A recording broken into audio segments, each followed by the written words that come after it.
शास्त्रों ने पता है सबसे बड़ा पाप क्या बताया है? कोई कहेगा चोरी डकैती, कोई कहेगा झूठ बोलना। शास्त्रों ने सबसे बड़ा पाप बताया इस शरीर को मेरा समझना, ये सबसे बड़ा पाप है। और इससे जुड़े रिश्तों को परमानेंट समझना। भैया आधार कार्ड है, इस जन्म में ये आधार कार्ड मिला है, अगले जन्म में फिर नई नेशनलिटी, नया नाम, नया गांव, नया सरनेम, नाम बदल जाएंगे, गांव बदल जाएंगे, रिश्तेदार बदल जाएंगे, देश भी बदल जाएंगे, पर एक चीज कभी ना बदलेगी। क्या? मैं भगवान का था, मैं भगवान का हूं और मैं हमेशा भगवान का रहूंगा। ये रिश्ता कभी नहीं बदलेगा। ये पशु योनि में भी चले गए ना तब भी ना बदलेगा। तब भी किसी से हमारे रिश्तेदार नए मिल जाएंगे, पर ये वाला रिश्ता तो सेम टू सेम रहेगा, ये पुराना ही रहेगा। तो संसार के रिश्ते निभाए और निभाएंगे भी। कौन सा हम छोड़ के भाग रहे हैं दुनिया को? निभाएंगे ही सब रिश्ते और निभाने पड़ते हैं। पर भैया मन से जान के रखो कि सबसे पुराना, सबसे पक्का, सबसे गहरा अगर मेरा किसी के साथ रिश्ता है तो मेरे ठाकुर जी के साथ है, मेरे किशोरी जी के साथ है। उनसे मेरा पक्का रिश्ता है। और उसी पक्के रिश्ते को भुला के कच्चे रिश्तों को परमानेंट समझ लिया, और जो पक्का है उसको याद ही नहीं है, स्मरण ही नहीं।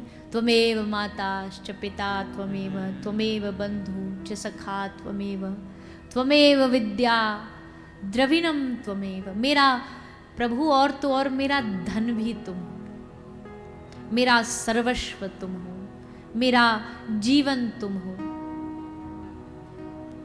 पर भैया ये केवल श्लोक जीभ तक ना रह जाए, केवल गले तक, कंठ तक याद करके ना रह जाए, ये सचमुच हमारे हृदय में उतर जाए।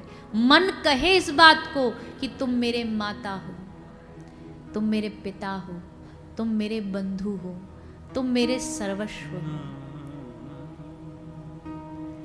कथा हमारा और भगवान का भूला हुआ संबंध याद दिलाती है, हमारा रिश्ता भगवान से क्या है वो याद दिलाती है, उस रिश्ते को प्रगाढ़ करती है, मजबूत करती है।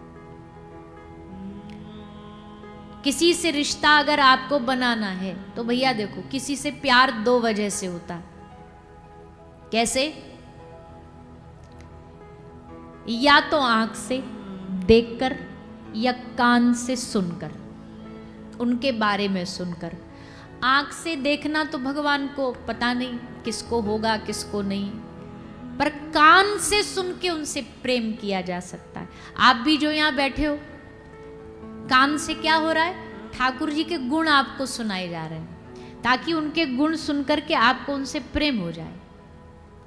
आदमी के गुण से प्रेम होगा ना तो जीवन भर कभी आपका प्रेम नहीं घटेगा। स्वरूप से प्रेम होगा तो कुछ समय बाद स्वरूप तो डल जाएगा, फीका पड़ जाएगा, पर गुण से प्रेम होगा तो वो गुण का प्रेम आपको अंत तक वैसा ही प्रेम बना रहेगा। ठाकुर जी का प्रेम, अच्छा अब लोगों में एक एक क्वालिटी होती है। किसी का रूप अच्छा होता है पर गुण अच्छे नहीं होते, किसी का गुण अच्छा होता है तो रूप अच्छा नहीं, रूप अच्छा है तो स्वभाव अच्छा नहीं। पर ठाकुर जी में दोनों ही क्वालिटी, स्वभाव आहा अहो बकीयम स्तनकालकूटम जिघांसया पायदप्य साध्वी लेभे गतिम धातृचिताम ततोन्यम कम्बा दयालुम शरणम व्रजे। स्वभाव कैसा? बोले शत्रु को भी गले लगा ले, पूतना आई मारने पर उसको मुक्ति दे दी, उसका कल्याण कर दिया, ऐसा स्वभाव। और स्वरूप बरहा पीडम नटवर वपुः कर्णयो कर्णिकारम। स्वरूप तो ठाकुर जी का ऐसा है कि एक मधुर मुस्कान से, एक मुस्कुराहट से सारा जगत जीत लें, सारा ब्रह्मांड जीत लें, एक अपनी अधरों की मुस्कुराहट से।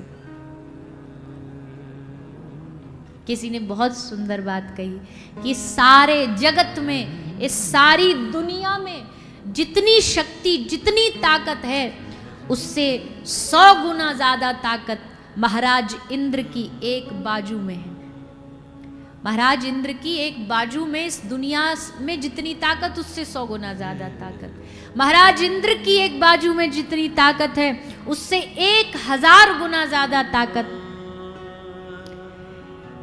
श्री हनुमान जी महाराज की हथेली में है। जितनी ताकत श्री हनुमान जी महाराज की हथेली में, उससे 1,00,000 गुना ज्यादा ताकत श्री बलराम जी के एक अंगूठे में है। और जितनी ताकत श्री बलराम जी के अंगूठे में, उससे 1 करोड़ गुना ज्यादा ताकत भगवान श्री कृष्ण की एक मुस्कुराहट में, एक मुस्कान में। एक बार कृष्ण मुस्कुरा दे, एक बार ठाकुर जी मुस्कुरा दे, बस इतने में ही सब काम हो गया। इतने में ही सबको अपना बना लो।